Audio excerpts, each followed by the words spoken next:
Hello guys, welcome to Dikshit tutorials, India's learning platform. तो guys, कल जो हमने पढ़ा था वो पढ़ा था भारत छोड़ो आंदोलन। आज जो हम पढ़ेंगे वो पढ़ेंगे हम कैसे आजाद हिंद फौज की पृष्ठभूमि तैयार की गई, कैसे आजाद हिंद फौज का गठन किया गया, उसके दोनों चरणों को पढ़ेंगे।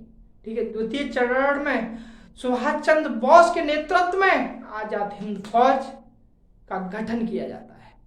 वही उसके बाद हम पढ़ेंगे सी गोपालाचारी का जो फॉर्मूला है उसके बारे में हम पढ़ेंगे।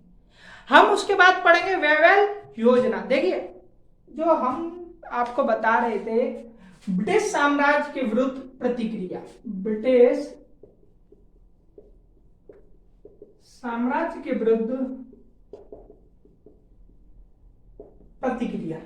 देखिए, इस प्रतिक्रिया वाले में हम क्या है, हम अंतिम फेज में चल रहे हैं, अंतिम फेज में चल रहे हैं। ठीक है, तो अभी हम आपको बताते हैं कौन से आजाद हिंद फौज के बारे में। देखिए, आजाद हिंद फौज के जो स्थापना का जो विचार था ना, वो सबसे पहले आता है मोहन सिंह के मन में। ठीक है, यहां लिख देता हूं, आजाद हिंद फौज। आजाद हिंद फौज को कभी कभी इंग्लिश में क्या लिखा जाता है, Indian national army, Indian national army, Indian national army. तो इसका जो स्थापना का जो गठन का जो विचार आया था ना, स्थापना का विचार जो इसमें आया था, स्थापना का विचार वो आया था मोहन सिंह के मन में। और कहां पे आया था, मलाया में। तो मोहन सिंह के मन में मलाया में आया। कहां आया, मलाया में। ठीक है, आजाद हिंद फौज। इसका मैं अगर आपको प्रथम चरण बताऊं, आजाद हिंद फौज का प्रथम चरण। देखिए, प्रथम चरण की मैं अगर बात करूं तो जापानी सेना ने जब भारतीय युद्ध बंदियों को, यहां पर लिख देता हूं, जापानी सेना ने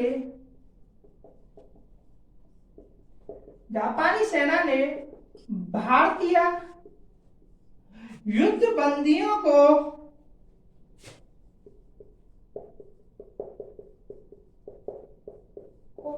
मोहन सिंह को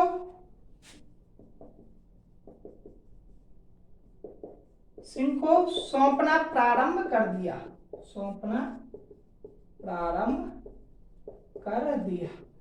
अब इस मोहन सिंह जी ने क्या किया कि जो भारतीय युद्ध बंदियों को रिहा किया गया था उनको क्या किया, आजाद हिंद फौज में भर्ती करने लगे। तो उन्हें आजाद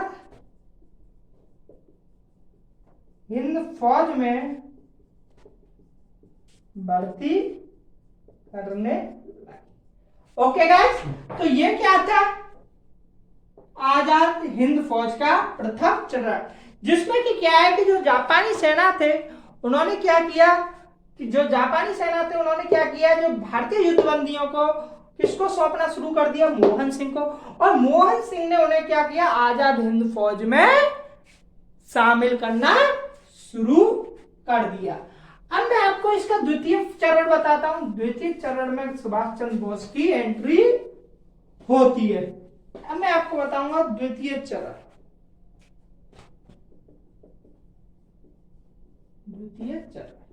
किसका, आजाद हिंद फौज का। देखिए, द्वितीय चरण की मैं बताऊं, 2 जुलाई 1943 को 2 जुलाई 1943 को सुभाष चंद्र बोस सिंगापुर पहुंचते हैं। कहां पहुंचते हैं,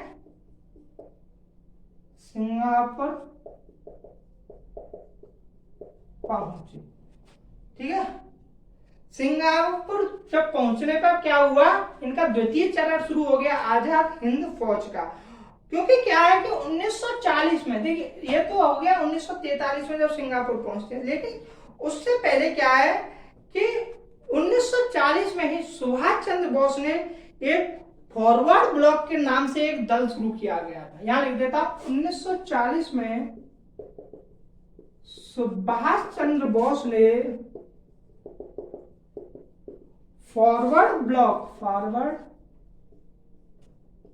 ब्लॉक नाम के दल का गठन किया। ठीक है, 1940 में। तो क्या हुआ, जो अक्टूबर, देखिए जुलाई 1943 में सिंगापुर पहुंच जाते हैं, तो वही क्या होते हैं, अक्टूबर 1943 को जो सुभाष चंद्र बोस हैं सिंगापुर में अस्थायी जो भारतीय सरकार का गठन करते हैं। अक्टूबर 1943 को सुभाष चंद्र बोस सिंगापुर में अस्थायी भारतीय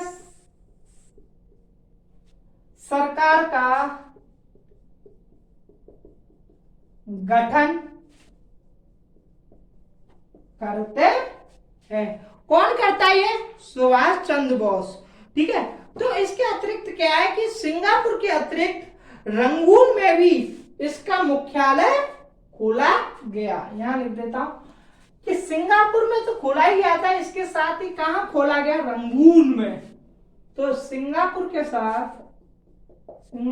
अतिरिक्त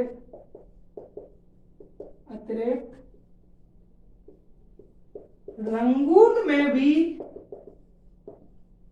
इसका मुख्यालय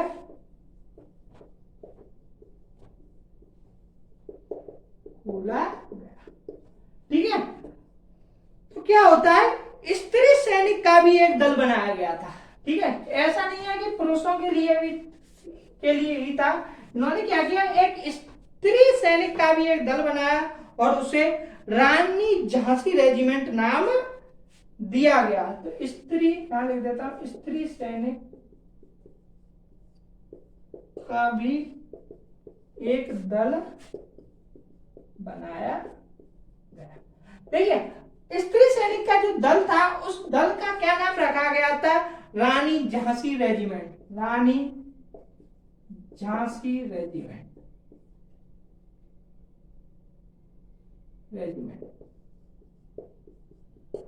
रानी झांसी रेजिमेंट। ठीक है, यहां सही से लिख देता हूं।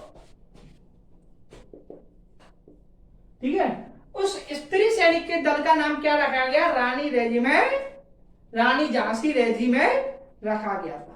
वही अगर मैं एक नोट पॉइंट आपके लिए बता दूं, नोट पॉइंट इसको लिख लेना कि जुलाई 1943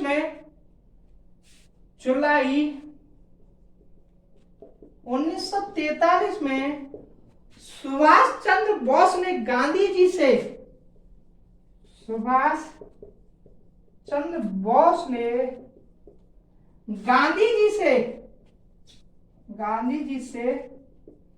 भारत की स्वाधीनता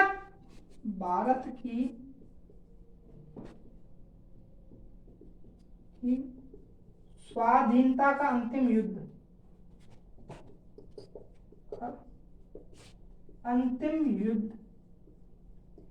के लिए आशीर्वाद मांगा।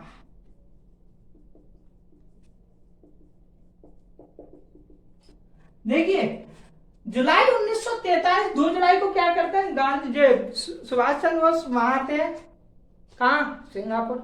तो क्या किया जाता है कि जुलाई 1943 में ही सुभाष चंद्र बोस ने गांधी जी से भारत की स्वाधीनता का अंतिम युद्ध के लिए क्या मांगा, आशीर्वाद मांगा था। और शाह नवाज के नेतृत्व में, मैं आपको बता दूं, शाह नवाज के नेतृत्व में आजाद हिंद फौज की एक बटालियन, क्या ले दूं, शाह नवाज के नेतृत्व में आजाद हिंद फौज की एक बटालियन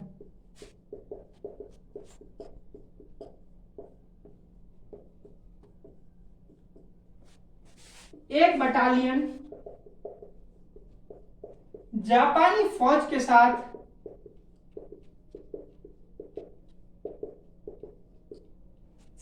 भारत बर्मा सीमा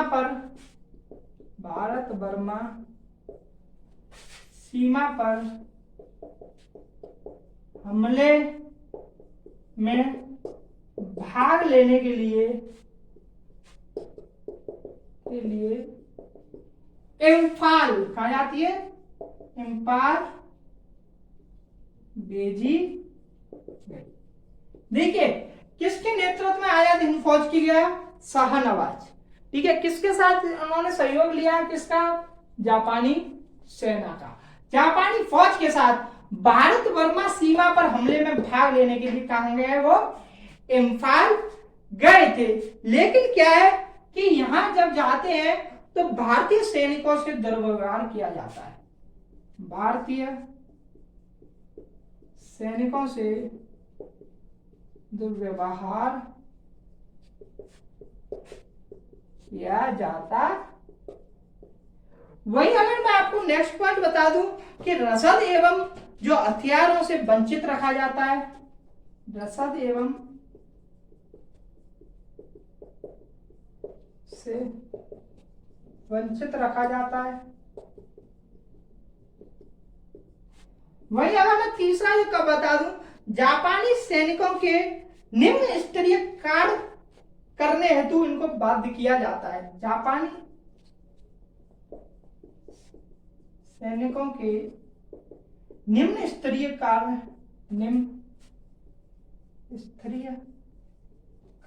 करने हेतु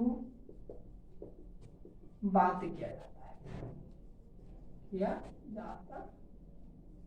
देखिए अब क्या है कि देखिए जब सेना साथ में लड़ने गई है लेकिन उनके साथ क्या किया जाता है, दुर्व्यवहार किया जाता है, उनको रसद एवं हथियारों से वंचित रखा जाता है एवं जो जापानी सैनिक थे उनके जो निम्न स्तरीय कार्य थे, समझ रहे हो ना, निम्न स्तरीय कार्य उनको भी क्या किया जाता है, उनको करवाने के लिए उनको मजबूर किया जाता कि नहीं आप करोगे। ठीक है, तो इनके साथ क्या किया है, दुर्व्यवहार किया गया। अब जब दुर्व्यवहार किया गया तो भारतीय जो आजाद हिंद फौज के जितने भी जो सैनिक रहता है उनका क्या मनोबल टूट जाता है।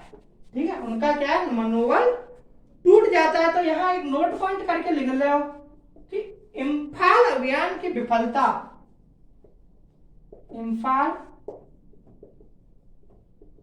अभियान की विफलता तथा जापानी सैनिकों के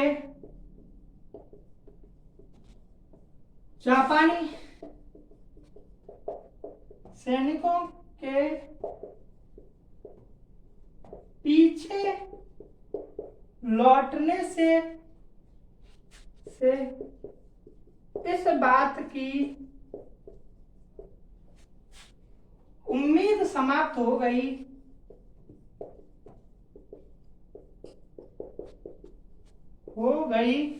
कि आजाद हिंद फौज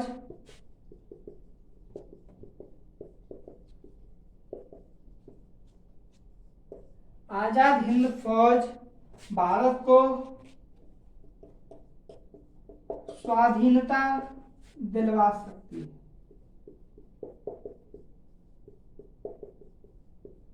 मतलब अब ये स्पष्ट हो गया कि भारत को स्वाधीनता कोई दिलवाए न दिलवाए लेकिन आजाद हिंद फौज नहीं दिलवा सकती है, क्योंकि इम्फाल अभियान की जो विफलता हुई थी तथा जापानी सैनिकों के पीछे हटने से, मतलब पीछे जब वो लौट आए कि क्या है, इस बात की बिल्कुल उम्मीद ही समाप्त हो गई थी कि आजाद हिंद फौज भारत को स्वाधीनता दिलवा सकता है। ठीक है, अब ये क्या है कि मैंने आजाद हिंद फौज के बारे में आपको बता दिया, जितना एग्जाम पॉइंट ऑफ व्यू से इंपॉर्टेंट था मैंने वो आपको सब कुछ बता दिया। अब मैं आपको बताऊंगा जो राजगोपालाचारी फॉर्मूला 1944 में राजगोपालाचारी फॉर्मूला प्रस्तुत होता है।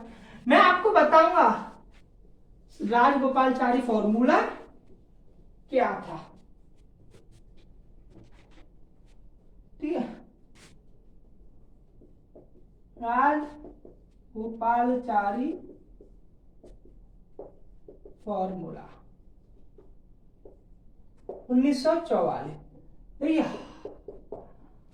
उन राजगोपालचारी फॉर्मूला 1944 में आपको बता दूं, जो राजगोपालचारी ने कांग्रेस को मुस्लिम लीग के मध्य समझौता कराने का एक क्या किया, प्रयास किया था, और 10 जुलाई 1944 को उन्होंने फॉर्मूला प्रस्तुत किया था।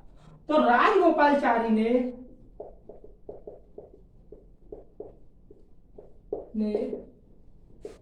कांग्रेस एवं मुस्लिम लीग के मध्य समझौता कराने हेतु 10 जुलाई 1944 को एक फॉर्मूला प्रस्तुत किया। देखिए, इस फॉर्मूले का क्या करते हैं, गांधी जी समर्थन करते हैं, गांधी जी द्वारा समर्थित, गांधी जी ने समर्थन। परंतु क्या है, जो वीडी सावरकर जी थे उन्होंने इसकी तीव्र आलोचना की। वीडी सावरकर तीव्र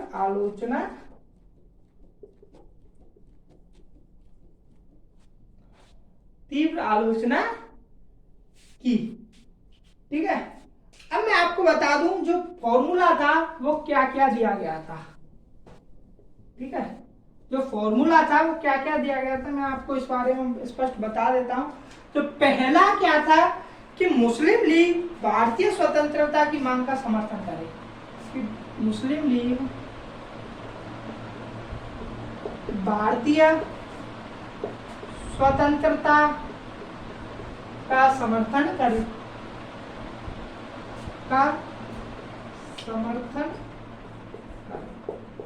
ठीक है। वही इसका मैं दूसरा पॉइंट आपको बता दूं, प्रांत में अस्थायी सरकार की स्थापना के कार्य में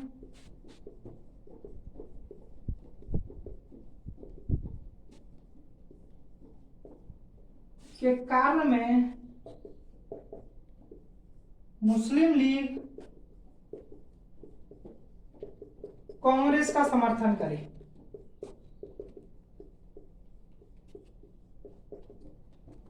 वही अगर मैं तीसरा पॉइंट आपको बता दूं, युद्ध की समाप्ति के पश्चात, यहां लिख देता हूं ऊपर,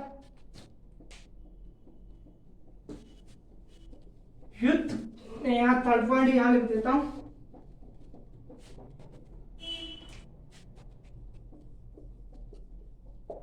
युद्ध की समाप्ति के पश्चात एक कमीशन उत्तर पूर्वी तथा उत्तर पश्चिमी भारत में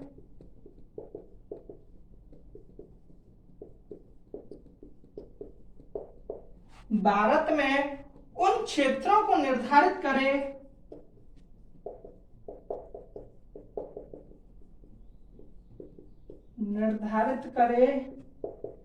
जहां मुसलमान स्पष्ट बहुमत में हो, जहां मुसलमान स्पष्ट बहुमत में हो। तो बोला गया कि उस क्षेत्र में, मतलब कौन से क्षेत्र में, पहले तो एक कमीशन बैठा है उत्तर पूर्वी और उत्तर पश्चिमी भारत में, ताकि वो निर्धारित कर सके कि मुसलमान वहां क्या है, स्पष्ट बहुमत में हो। ठीक है, तो फिर क्या बोला गया कि उस क्षेत्र में जनमत सर्वेक्षण कराया जाएगा, जनमत सर्वेक्षण करवाया जाए तथा उसके आधार पर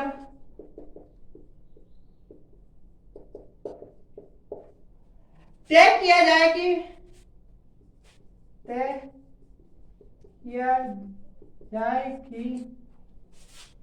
कि भारत से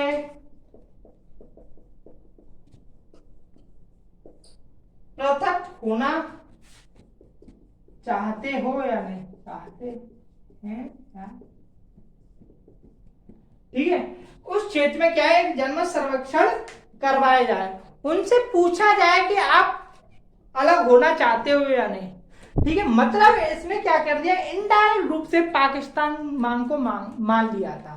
क्योंकि अगर ये क्या चाहते कि हाँ ये बोल देते कि हम पृथक होना चाहते हैं, हम अलग होना चाहते हैं, तो आप एक नए राष्ट्र का गठन कर सकते हैं, लेकिन वो जो निर्णय है वो जनता पर छोड़ दिया था। किसने?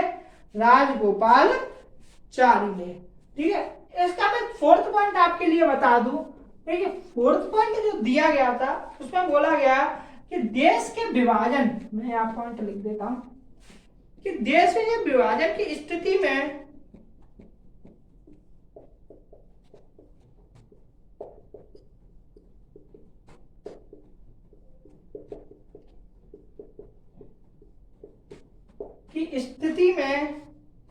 आवश्यक विषयों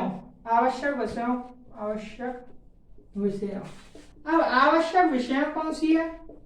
प्रतिरक्षा, ठीक है, वाणिज्य,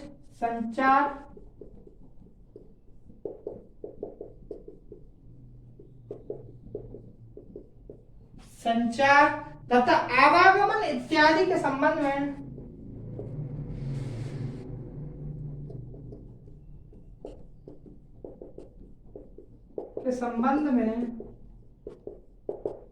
संबंध में दोनों के मध्य कोई संयुक्त समझौता, दोनों के मध्य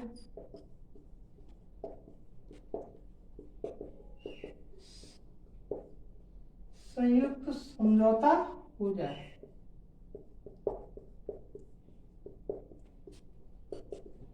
ठीक है, ये किसमें बोला गया था? फोर्थ पॉइंट में। वही अगर मैं आपको बता दूं, इसका जो पांचवा और आखिरी पॉइंट बोला गया, ये बातें उसी स्थिति में स्वीकृत होंगी, यह बातें उसी स्थिति में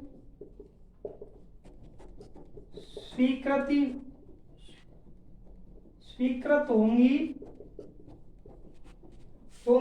जब ब्रिटेन भारत को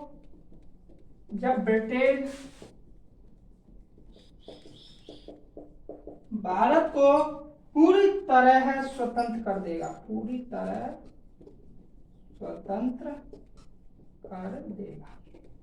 ठीक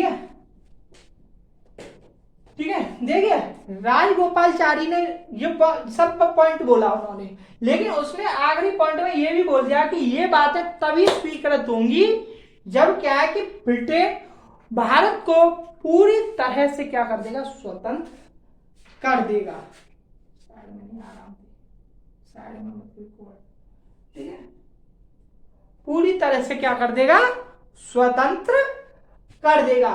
तो देखिए, उसने ये भी बोल दिया था कि देश के विभाजन की स्थिति में जो कोई भी आवश्यक विषय होती है, जैसे प्रतिरक्षा हुआ, वाणिज्य हुआ, संचार हुआ तथा आवागमन, ऐसे कई सारे जो आवश्यक विषय हैं, उनके संबंध में क्या किया जाए कि दोनों के मध्य एक संयुक्त समझौता हो जाए। ठीक है, किसने बोला ये?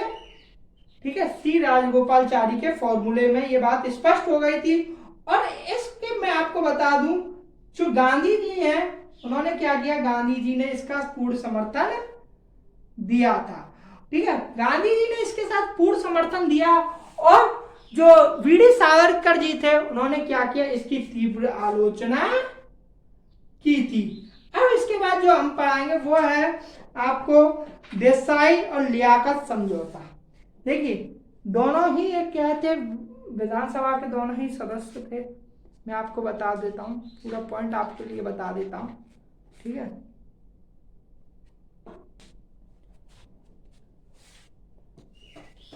मैं हल बता देता हूँ, देसाई और लियाकत, देसाई और लियाकत।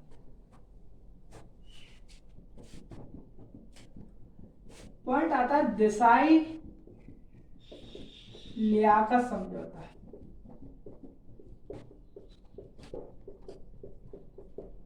देसाई लियाकत समझौता, देखिए इसमें क्या है कि कांग्रेस का जो नेता थे भूलाभाई, कौन थे? भूलाभाई देसाई कांग्रेस के नेता थे। ये कांग्रेस के नेता,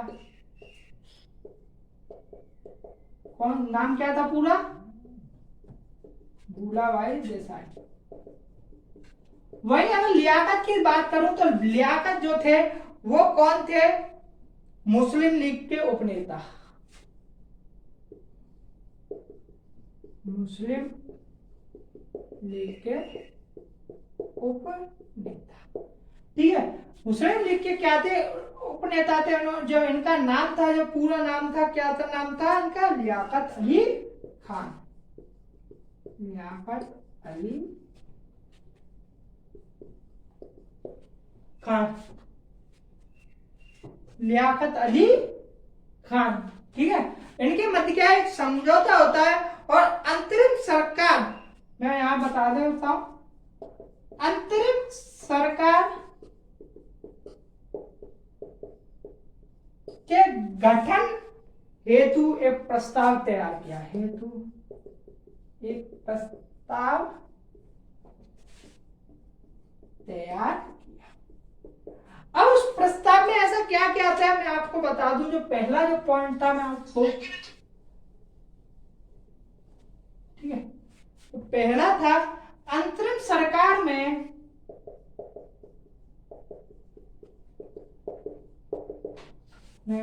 कांग्रेस तथा मुस्लिम लीग, कांग्रेस तथा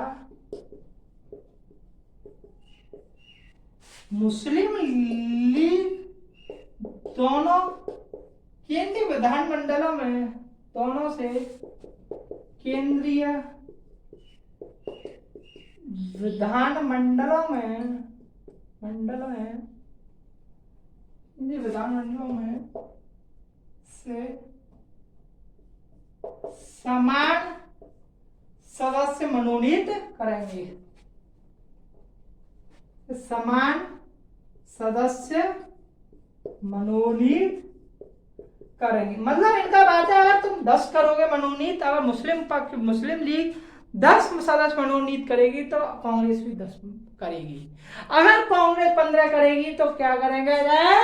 तो ये लियाकत जो मुस्लिम लीग है वो भी क्या करेगी? 15 सदस्य को मनोनीत करेगी। वही अगर मैं आपको बता दूं, द्वितीय जो पॉइंट था कि सदस्यों में 20% आरक्षण, 20% आरक्षण अल्पसंख्यकों के लिए सुरक्षित होंगे,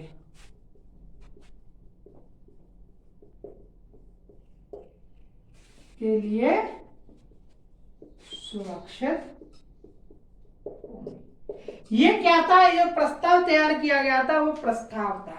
लेकिन क्या किया जाए कि कांग्रेस और मुस्लिम लीग के मध्य कोई सहमति की बात नहीं बनी। इससे क्या है?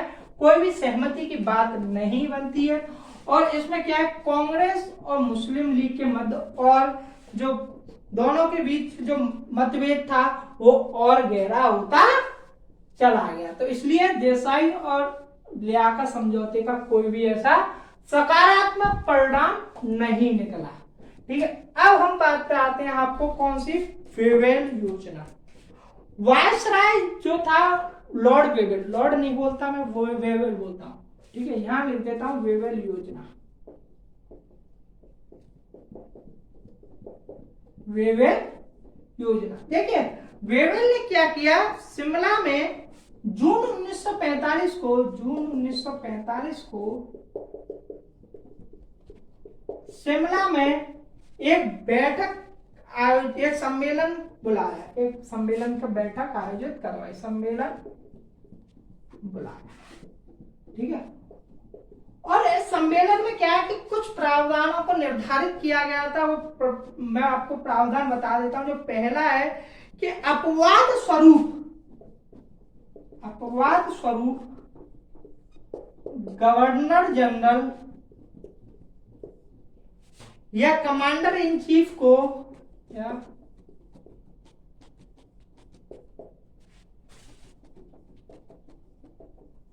चीफ को छोड़कर गवर्नर जनरल की कार्यकारिणी में गवर्नर जनरल की कार्यकारिणी में केवल भारतीय सदस्य होंगे, केवल भारतीय सदस्य होंगे। ठीक है। वही अगर मैं आपको दूसरा पॉइंट बता दूं कि परिषद में हिंदू और मुसलमानों की जो संख्या है वो समान रखी जाएगी। दूसरा पॉइंट में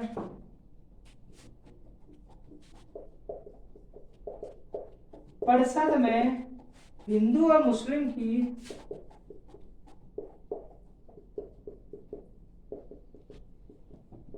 संख्या समान रखी जाएगी।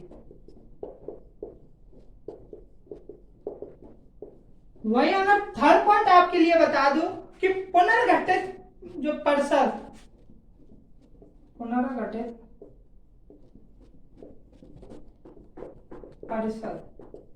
मतलब 1935 के अधिनियम के ढांचे के तहत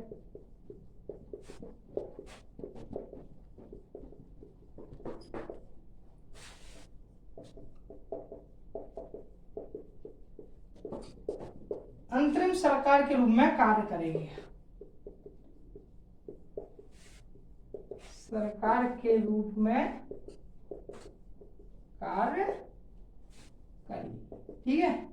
पुनर्गठित परिषद जो कि 1935 के अधिनियम के ढांचे के तहत क्या है कि अंतरिम सरकार के रूप में क्या है कार्य करेगी। वहीं अगर मैं आपको फोर्थ पॉइंट बता दूं कि यद्यपि गवर्नर जनरल का जो वीटो समाप्त नहीं किया जाएगा, यद्यपि गवर्नर जनरल का निषेधाधिकार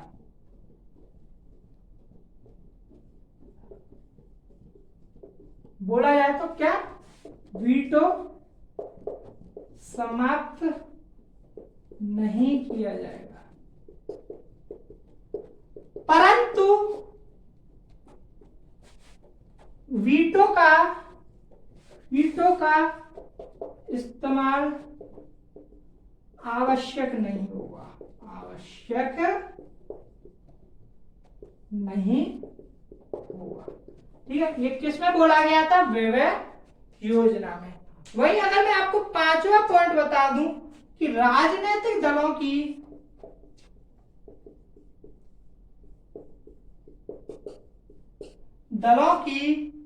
ठीक है कि एक संयुक्त सभा आहूत की जाएगी, एक संयुक्त सभा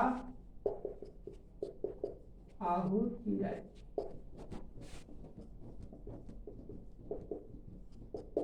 ताकि कार्यकारिणी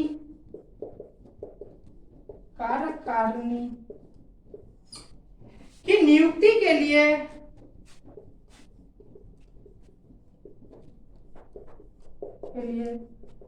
सर्वसम्मत सूची तैयार की जा सके, सर्वसम्मत सूची तैयार की जा सके। ठीक है। अगर मैं आपको बता दूं यदि इस पर क्या है कि इसने ये भी बोल दिया अगर आम सहमति नहीं बन पाती, अगर आम सहमति नहीं बन पाती तो इस कार्य के लिए पृथक पृथक सूचियां जारी की जाएंगी। अगर आम सहमति नहीं बन पाती तो पृथक पृथक सूचियां तैयार की जाएंगी, पृथक पृथक सूचियां तैयार की जाएंगी। ये किसमें बोला गया? व्यय योजना में बोल दिया कि अगर आप लोग जनमत तैयार नहीं कर पाओगे, आप अगर सहमति नहीं कर पाओगे, एक सर्वसम्मत एक फैसला नहीं ले पाओगे तो उसके लिए क्या है आपको पृथक पृथक सूचियां तैयार मिलेंगी, आपको पृथक पृथक सूचियों को तैयार किया जाएगा। और वेबर योजना में लास्ट पॉइंट और एक और जो पॉइंट बोला गया था, वो पॉइंट क्या था, मैं वो पॉइंट पे बता दूं। इस बात की पूरी संभावना रखी गई कि इस बात की पूरी संभावना रखी गई कि जैसे ही युद्ध में ब्रिटेन निर्णायक विजय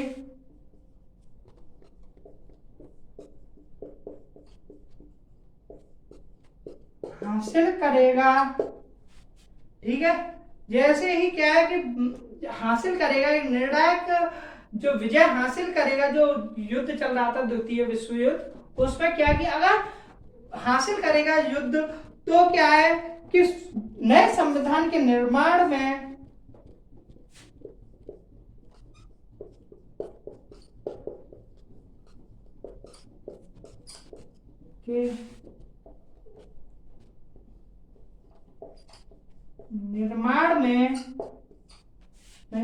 आवश्यक प्रक्रिया प्रारंभ की जाएगी, आवश्यक प्रक्रिया प्रारंभ की जाएगी, ठीक है। तो ये क्या बोला गया था कि अगर ब्रिटेन क्या है कि इस युद्ध में एक निर्णायक जीत हासिल करेगी तो आपकी जो प्रक्रिया है संविधान बनाने की, जो संविधान निर्माण की जो प्रक्रिया है, उसको प्रारंभ किया जाएगा। तो गाइस आज के लिए इतना ही। आज हमने आजाद हिंद फौज से लेकर वेबर योजना तक पढ़ लिया। अब हम पढ़ेंगे चुनावों के बारे में, कैसे चुनाव में क्या रिजल्ट रहता है, कैबिनेट मिशन के आगमन के बारे में भी हम पढ़ेंगे, और हो सके तो हम परसों के दिन क्या है कि हम स्वतंत्रता अधिनियम 1947 को पढ़ेंगे, ठीक है। तो आपको अगर ये सेशन अच्छा लगा हो तो ज्यादा से ज्यादा शेयर किया करो, लाइक किया करो, चैनल को सब्सक्राइब करना ना भूलें। जय हिंद, जय भारत।